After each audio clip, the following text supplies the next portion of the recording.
Hello sisters, welcome to my channel. బాగున్నారండి అందరూ? పండక్కండి ఊరికి వెళ్ళినప్పుడు ఇలా మేమందరం కలిసి చేసుకుంటాము. మా అక్క వాళ్ళు, మా తమ్ముడు భార్య, నేను రొట్టెలు చేసాము. అమ్మాయి బాగా 2 పొయ్యిల మీద కాలుస్తూ ఉంది.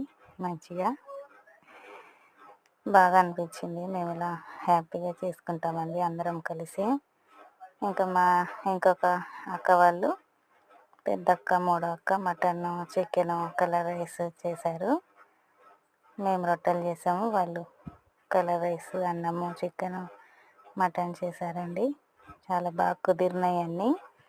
చాలా హ్యాపీగా కూడా మేము దేవుణ్ణి తలుచుకుంటూ తిన్నాము. అందరికీ బాగుండాలి, అందరూ బాగుండాలని మేము కోరుకుంటున్నాం సిస్టర్స్. Okay, bye sisters.